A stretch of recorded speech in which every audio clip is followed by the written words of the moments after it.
नमस्कार जय हिंद साथियों। भारत दुनिया का सबसे बड़ा लोकतंत्र है और आज कई राज्यों के चुनाव परिणाम आए हैं। आपने देखा तमिलनाडु में कितना बड़ा बदलाव हुआ। एक नई पार्टी टीवीके जिसके नेता विजय को इतना भारी जन समर्थन तमिलनाडु की जनता ने दिया। लोकतंत्र में कई बार ऐसे फैसले जनता देती है, एक नई पार्टी के पक्ष में अपना समर्थन देती है, वो तमिलनाडु में देखने को मिला।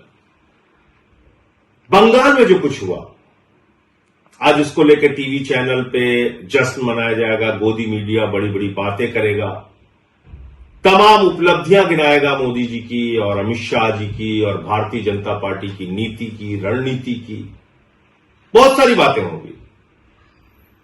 लेकिन क्या यह वास्तव में लोकतंत्र की जीत है? क्या यह जनता के फैसले की जीत है? क्या आज इस चुनाव परिणाम के पीछे का जो सच है वो इस देश के लोगों को भूल जाना चाहिए और सिर्फ बीजेपी का गुणगान करना चाहिए?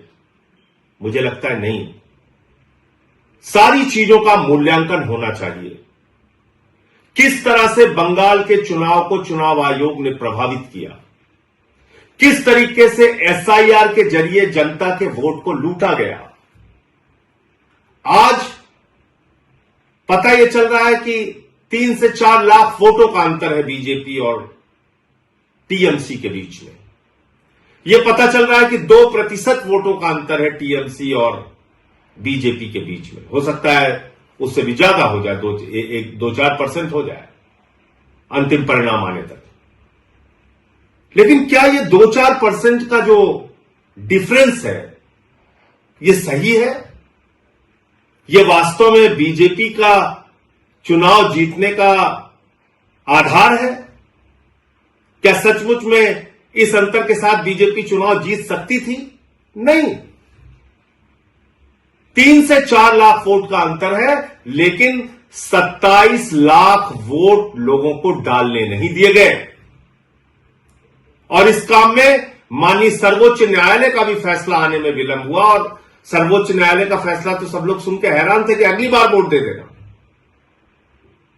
अगर आज वो 27 लाख वोट, 27 लाख मतदाता अपना मतदान करने से वंचित नहीं रहे होते तो क्या आपको बीजेपी की इतनी बड़ी जीत देखने को मिलती? नहीं मिलती। एक अलग तरह का परिणाम आज इस देश के सामने होता। और आज जो बीजेपी जश्न मनाने का काम करेगी, गोदी मीडिया जश्न मनाने का काम करेगी, ज्ञानेश कुमार जश्न मनाने का काम करेंगे, वो नहीं हो पाता। लेकिन दुर्भाग्य से एसआईआर के जरिए लाखों मतदाता, 27 लाख मतदाताओं को वोट के अधिकार से वंचित कर दिया गया। तो ये जो बंगाल की जीत है भारतीय जनता पार्टी की, दरअसल ये लूट तंत्र की जीत है, लोकतंत्र की जीत नहीं है।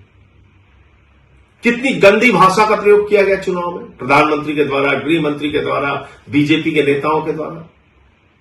चलिए वो चुनाव का एक पक्ष है। किस तरह से वहां पे केंद्रीय सुरक्षा बलों का इस्तेमाल किया गया, लगभग 2.5 लाख सुरक्षा बलों का वहां पर इन्फोर्समेंट किया गया, डिप्लॉयमेंट किया गया। 2.5 लाख सुरक्षा बल लगाए गए। कल्पना कीजिए, अमेरिका ईरान से लड़ने के लिए 50,000 सैनिकों का इस्तेमाल करता है और भारत की मोदी जी की सरकार ममता बनर्जी से लड़ने के लिए 2.5 लाख सैनिकों का इस्तेमाल करती है। इतनी बड़ी दुश्मनी यह निभाई जा रही है। फिर इस चुनाव में यह भी प्रश्न उठता है कि किस तरह से विपक्ष के जो नेता थे, कांग्रेस पार्टी जो थी, राहुल गांधी जो थे, वो जाके वहां पे ममता बनर्जी को ही टारगेट कर रहे थे। 3 से 4% वोट उन लोगों ने भी काटा। वो एक अलग प्रकार का सवाल है। लेकिन इसमें आज टीएमसी की हार हो गई, ममता बनर्जी की हार हो गई और लोकतंत्र की जीत हो गई, ऐसा नहीं है। सच्चाई को छिपाया नहीं जा सकता। ये एसआईआर के घपले की जीत है, ये ज्ञानेश कुमार के घोटाले की जीत है, ये मोदी अमित शाह के द्वारा केंद्रीय सुरक्षा बलों के बेजा इस्तेमाल की जीत है, ये मोदी अमित शाह के इशारे पर चुनाव आयोग एजेंट बन के बीजेपी का जिस तरह से काम कर रहा था और वहां पर सरकारी अधिकारी चाहे चीफ सेक्रेटरी हो, डीजीपी हो, तमाम जिलों के अधिकारी हो, एसपी हो, डीएम हो, जिस तरह से उनको हटाया गया, ये उसकी जीत है, ये लोकतंत्र की जीत नहीं है। इसके अलावा भी दूसरी बात है, जनता से भी कई प्रश्न हैं। अब जैसे दिल्ली का चुनाव हुआ, दिल्ली के चुनाव में आम आदमी पार्टी ने जो वादे किए पूरा किया, उससे ज्यादा काम करके दिखाया।